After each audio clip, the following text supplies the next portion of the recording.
Hey there guys, today I'm going to be doing a Q&A video of my rainwater harvesting system. For those of you who don't know, I live in the Arizona desert off of almost 100% rainwater.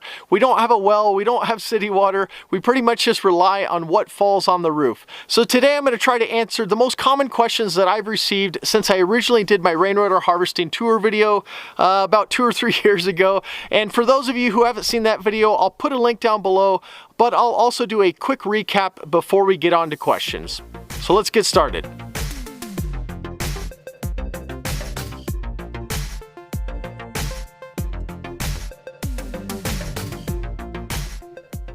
So as just a basic recap, my rainwater harvesting system essentially is just me collecting water off of my roof and funneling it into gutters around my house, which then funnel into downspouts and run underground until they hit my rain tanks, where I store the water, treat the water, and then eventually pump the water to my house for household use.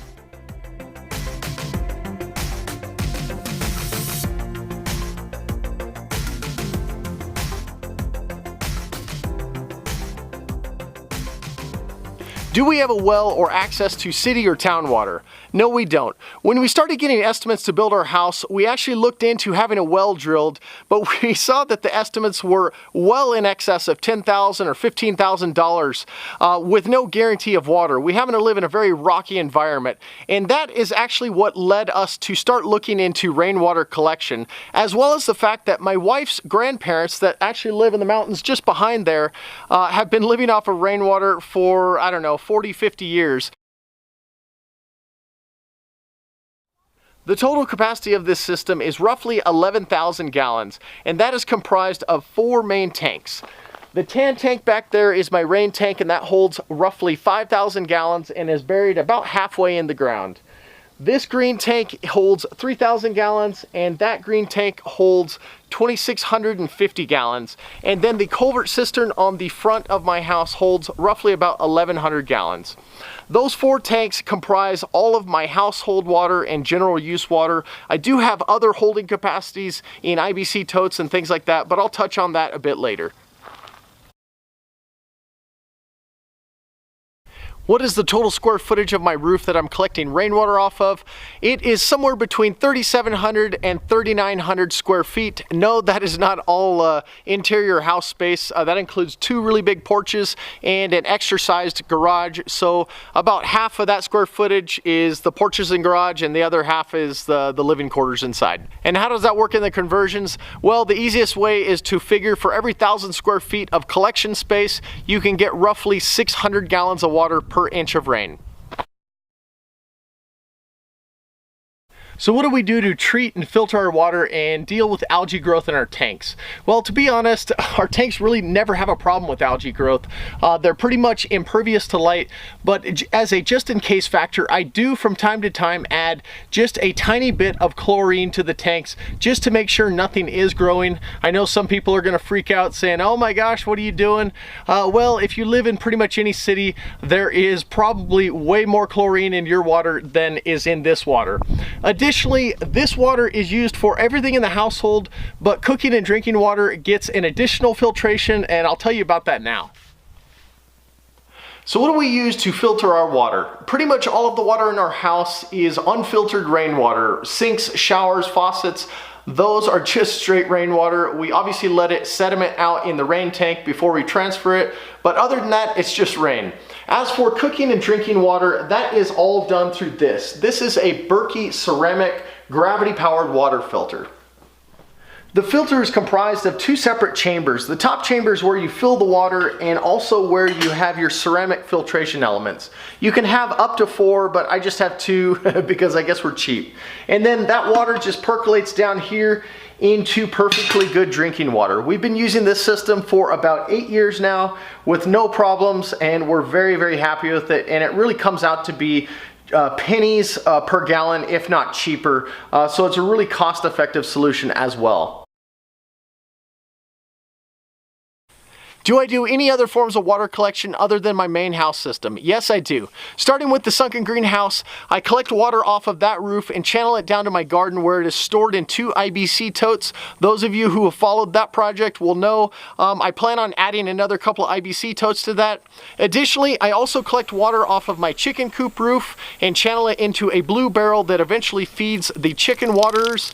Down at the end of my road, I collect water that runs off of my road into 2 little retention ponds that services a rainwater garden that I will hopefully soon be upgrading this summer to add some fruit trees to. Over in the same area, I also collect water on a billboard tarp collector that channels water into an IBC tote that will also be there to serve those fruit trees and that rainwater garden. And then on the back side of the property, I also collect water in another billboard tarp setup that I don't think I've shown on video, but that collects into a couple of 55-gallon drums that hopefully will get upgraded soon, and that is being developed as kind of like a wildlife waterer. And then on the last note, my shipping container shop, I'm hoping to put another one of these type of cisterns right next to it, which I'll probably have an installation video and all that stuff for you as well. And I think that's about it. Nope, that's not it. I forgot to mention I also collect water by way of a swale that I built along the front side of my yard and the front portion of my driveway that channels rain runoff water down to my garden area and eventually channels all that water into my fruit tree wells so they get watered every time it rains, maybe more than a 1/4 inch. So probably one of the most common questions I get asked from folks in regard to this system is why I don't have a first flush diverter or a first flush device on my gutters to collect the first few gallons or liters of dirty rainwater while it's cleaning off the roof and not direct that water into my tanks. There's a few reasons why I chose not to install one on my system, and the first of those is just simply the cost. I didn't want to buy the extra piping and bell fitting and clean out cap that would have taken to make a good first flush system. Additionally, I wasn't exactly sure how I was going to mount it off of my eaves right by the gutters there, because obviously if it's going to hold several gallons of water, it's going to be pretty heavy, and I just didn't want to deal with that at the time. Another reason why I chose not to have one on my system is that before I designed this whole setup, I went and toured some places in the city of Tucson that had first flush devices on their systems, and when I checked the insides of their tank, I've still found that some silt and dirt sediment was getting through to their tanks. I'm not sure if the first flushes were being maintained or emptied out regularly, but I kind of started figuring that if a first flush doesn't have, say, 20 to 30 gallons worth of roof flush to truly clean out the roof and gutters, it just wasn't going to be worth it to have a single pipe that might only hold 4 or 5 gallons. I'm not saying they're not effective, and I really think they are cool systems. I'm just saying it wasn't right for my specific situation. Another reason is that I also have my rain tank, which is that big tan tank, and that serves in my mind to collect all of the sediment and in a sense act as my own first flush for the entire system. And the last reason I've chosen to forgo the first flush is that now I take a little bit of a preventative measure and I simply walk around my gutters with a handheld vacuum, a little shop vac, and a PVC pipe, and I simply just vacuum out the debris and dust and anything else that might be in the gutters before our rainy seasons. And that usually takes me all of about 10 minutes to do. Is rainwater slightly more acidic than the average groundwater source? Yes. As rain falls through the air, carbon dioxide dissolves within the rain droplets to create what's known as carbonic acid. Now, does that mean the rainwater is acid rain? No, it means it's slightly more acidic on a pH scale. And in the grand scheme of things, do I really think that's a problem? No. I kind of reckon it to a 300 horsepower car versus a 320 horsepower car. Are you really even going to know the difference? Probably not. What do we do about bird poop and other contaminants that might end up on the roof? I don't even worry about it. Every time I've ever gone up there, I have rarely seen any bird poop, and even if anything was up there, it would get sterilized and baked by the sun and its UV rays. And then anything that goes into our bodies is going to get treated and filtered additionally. So I just think it's not a problem. Have we ever had our water officially tested? No, but I do know that our local ag extension office has done studies on homes with similar style roofs that also collect rainwater, and the results have always been positive.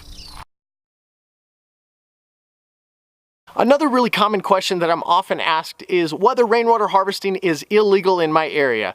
Thankfully, I can tell you here in Arizona, it is not only legal, but even encouraged. I have heard that some other places that rainwater harvesting is either regulated, frowned upon, or even illegal in some circumstances. For the life of me, I can't understand that kind of political thinking, but I think it is rooted somehow in water rights issues about runoff water going downstream and being available to the next person.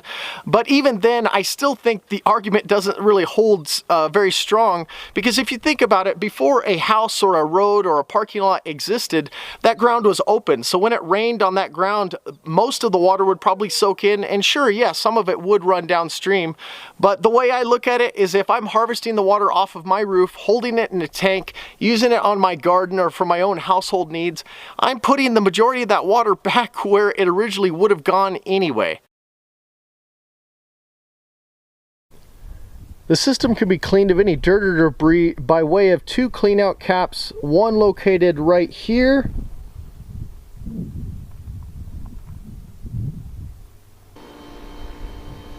and the other one located right at the base of this tree right here.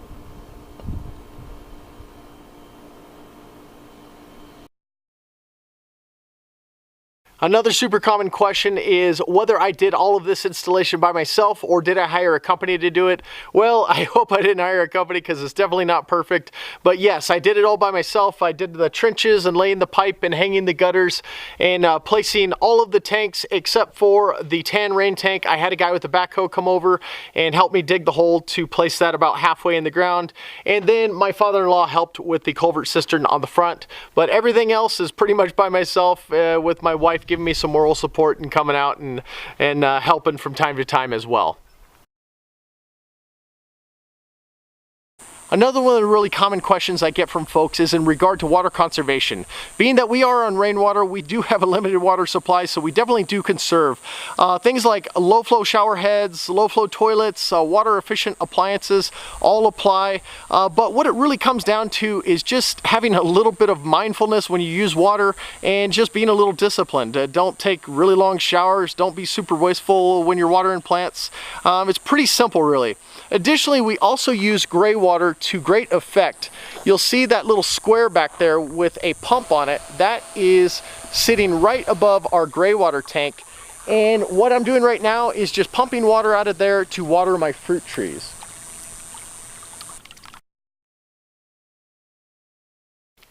Okay, so now we are into the more thoughtful segment of the Q&A. Well, maybe not more thoughtful, but for me it is. Okay, cost and plans for the future. A lot of people ask me about the cost of the system, and I've traditionally said like $4,200 to $4,500 or thereabouts, and that's because I negated including the culvert cistern.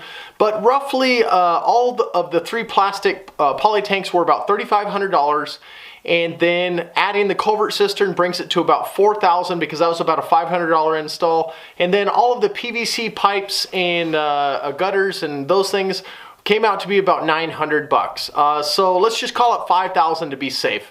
Now that number may scare a lot of people off, but I don't think it should, because this number will vary greatly depending on where you are in the country. For instance, I have to hold a lot of water to make it from one rain to the next. But say someone in Seattle or another place might be able to get away with a 1,000-gallon tank because they're always getting it recharged. So I think that's definitely an important thing to remember for folks. Now, to a lot of you that may seem ridiculously expensive, but for me it was the best option. One thing I do like to point out though is that it is one of those capital expenditures or investments that pays you back over time. In my case, this system has paid for itself over and over and over, because you have to remember, I don't have a water bill. I might pay for 1 or 2 deliveries of water each year, but the system of, the time that I've gone in months without having a water bill, if you tally up those numbers, say a water bill's $50 or $100 depending on where you're at, well, over months and months and months and years, eventually that adds up to the fact that my system is paid for. Yes, I will have to maintain it, so that'll definitely be a cost that will happen in the future. These tanks are rated for 25 to 30 years. Sometimes I've heard they can go 40 years if they're taken care of and painted. but obviously that will be a capital expenditure I'll have in the future. But you just have to remember everything has a perspective to it, and you need to look at it in the right light. But at least until then, I'm not paying a water bill. And that leads me into plans for the future. What plans do I have to either improve this system or add additional rainwater harvesting capabilities? Well, in the short term, it's simply to just add capacity where I can, whether it's an IBC tote or specifically in regards to this shop, I plan on installing another culvert cistern on the western side to not only collect water, but also to give shade. Additional to that, I want to install a rain roof, which is kind of like my tarp collectors that I installed this last summer, but it's an idea I got from my buddy Derek at Life Inside a Box. They installed a huge rain roof with the corrugated roofing to catch potable water for their tiny house and off-grid property. And even additional to that, in more of an earthworks perspective, I want to install a large-scale swale system on the backside of my property to collect all the runoff rainwater into a pond and then plant some perennial plants and fruit trees at the base of that pond or the dam or whatever I end up building. But that will probably be a year or two out. So if anybody local has a really good backhoe or a mini excavator, let me know. I could definitely use it. Well, that's pretty much it, guys. I hope it was informative. I'm sure I didn't get to everyone's questions, but I did try to focus on the 15 to 20 most commonly asked questions. But if you do have further questions, just put them down below and I will try to get to them when I get to them. But as always, I appreciate you watching. Give a thumbs up if you like this, and I will see you next time.